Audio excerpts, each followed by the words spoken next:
Hello champions, welcome to Origin. मेरा नाम Prince Kumar है और आप सभी का ओरिजिन में बहुत बहुत स्वागत है। इस वीडियो लेक्चर के थ्रू हम पढ़ेंगे कैमल के बारे में। और आपको तो मालूम, जैसा कि आपको मालूम है कि हम लोगों ने अपने चैप्टर का स्टार्टिंग हम लोगों ने कर रखा है। तो हम लोगों ने अपने इंट्रोडक्शन वीडियो में कुछ बातों को भी हम लोगों ने पढ़ा था और हमने कहा था कि आपको आने वाले क्लास में, नहीं कि आज हम लोग पढ़ेंगे कैमल के बारे में। ठीक है ना, चलिए शुरुआत करते हैं। क्या कैमल के बारे में यहाँ लिखा हुआ है? The body structure of a camel helps it to survive in desert condition। देखिए, सबसे पहले बात यहाँ पे क्या लिखा हुआ है इसको तो हम लोग बाद में देखेंगे, लेकिन सबसे कुछ ज़रूरी बातें यहाँ पे ये है ना। देखिए, बहुत सारे यानी कि अलग अलग प्रकार के एनिमल का ना जो सर्वाइव करने का तरीका है वो अलग होता है। जैसे मान लीजिए, यदि मैं अभी बिहार में हूँ, बिहार के पटना ज़िला में यदि मैं हूँ यहाँ पे, तो यहाँ पे लगभग कभी कभी आधा समय यहाँ पे ठंडा रहता है, आधा समय यहाँ पे गर्मी भी रहता है ना। कभी कभी यहाँ पे स्प्रिंग सीजन भी आता है। तो यहाँ के इन्वायरमेंट के अकॉर्डिंग हम यहाँ पे ढल चुके हैं, यानी कि यहाँ पे किस प्रकार से रहना है वो हमें मालूम है। लेकिन मान लीजिए यदि हमको उठा के यहाँ से जाके जम्मू एंड कश्मीर में डाल दे, लद्दाख में जाके डाल दे, तो क्या हम वहाँ पे सर्वाइव कर पाएंगे? सर्वाइव वहाँ पे करेंगे, लेकिन वहाँ पे हमको सर्वाइव करने में टाइम लग जाएगा, है ना, टाइम लगेगा, क्योंकि वहाँ का वातावरण, वहाँ का पर्यावरण, वहाँ का इन्वायरमेंट बिल्कुल सब चीज़ अलग होगा हमारे लिए। तो टाइम तो लगेगा, लेकिन वहाँ पे हम सर्वाइव कर पाएंगे। तो वही बात यहाँ पे है कि अलग अलग प्रकार के जो एनिमल हमारे होते हैं ना, उसको रहने का जो उसका तरीका है, तौर तरीका है, उसका अलग अलग होता है। तो उसी के बारे में हम लोग पढ़ेंगे। सबसे पहला हमारा है कैमल। तो कैमल का बॉडी स्ट्रक्चर इस प्रकार का है, यानी कि कैमल इस प्रकार का जानवर है ना, जो कि डेजर्ट में किस प्रकार से रहना है वो अपने आप को वहाँ पे ढाल लेता है। यानी कि डेजर्ट में किस प्रकार से रहना है ना, वो अपने आप को वहाँ पे उस प्रकार से अपना शरीर बना लेता है, ढाल लेता है अपने आप को। ठीक है, तो वही लिखा हुआ है यहाँ पे, the body structure of camel helps it to survive in desert condition. तो उसका जो बॉडी का जो शेप एंड साइज है ना, उसके अनुसार डेजर्ट एरिया में कैमल आराम से रह लेता है, कोई दिक्कत वाली बात उसको नहीं होती है। आगे बढ़ते फिर, camels have long legs which help to keep their bodies away from the heat of the sand. देखिए, कभी आप गौर करेंगे तो कैमल हमारे होते हैं ना, जो ऊँट होते हैं हमारे, उसका जो पैर होते हैं वो बहुत लंबे लंबे होते हैं।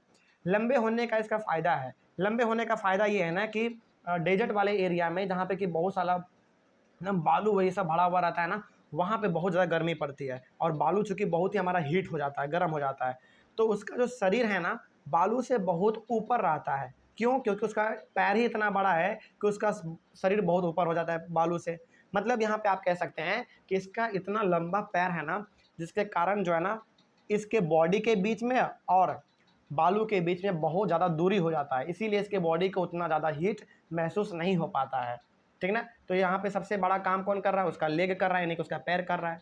उसके बाद they excrete small amount of urine, their dung is dry and they do not sweat. देखिए, यहाँ पे खास बात क्या है, कैमल कैमल जो टॉयलेट करते हैं ना, जो उसका यूरिन होता है, जिसको कि हम लोग हिंदी में पेशाब कहते हैं, ये बहुत कम करता है ये, यानी कि इसका जो टॉयलेट है ना वो बहुत ही कम निकलता है, ये बहुत ही कम रिलीज करता है। उसके बाद देयर डंग इज ड्राई, मतलब क्या? डंग का मतलब क्या? गोबर आप कह सकते हैं, है ना। तो इसका जो गोबर है ना वो बहुत ही ड्राई होता है। ड्राई का मतलब क्या? सूखा होता है। And they do not sweet, और इसको पसीना भी नहीं निकलता है। सोचिए, इसका बॉडी का स्ट्रक्चर किस प्रकार से है। इसके बॉडी का स्ट्रक्चर इस प्रकार से है कि ये इतने गर्मी वाले जगह में रहते हैं, डेजर्ट वाले एरिया में रहते हैं, फिर भी इसके बॉडी से ज़रा सा भी पसीना नहीं निकलता। ये बहुत बड़ी बात है ना। उसके बाद फिर यहाँ पे क्या लिखा हुआ था, इसका जो टॉयलेट है वो बहुत ही कम निकलता है, ये बहुत ही कम रिलीज करता है। साथ ही साथ इसका जो गोबर होता है वो बहुत ही ड्राई होता है, यानी कि बहुत ही सूखा होता है, और ये पसीना भी रिलीज नहीं करता है। ये बहुत बड़ी बात हो गई, है ना। आगे बढ़ते हैं फिर, since camels lose very little water from their bodies, they can survive they can live for many days without water. चूँकि कैमल जो है ना अपने बॉडी से बहुत ही कम वाटर रिलीज करता है, यानी कि इसको पसीना तो निकलता ही नहीं है, तो पानी कहाँ से निकलेगा, है ना। जो टॉयलेट के रूप में थोड़ा बहुत निकलेगा वही निकलेगा केवल।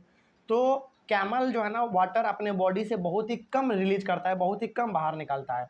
इसी के कारण, चूँकि अब देखिए, अब जैसे कैमल के बॉडी से बहुत ही कम पसीना निकलता है, ये बहुत ही कम टॉयलेट भी करता है, बहुत ही कम टॉयलेट करता है, तो अधिकतर पानी इसके बॉडी में ही रह जाता है। इसी के कारण, इसीलिए कैमल जो है ना बिना पानी के बहुत दिन तक सर्वाइव कर सकता है, जिंदा रह सकता है।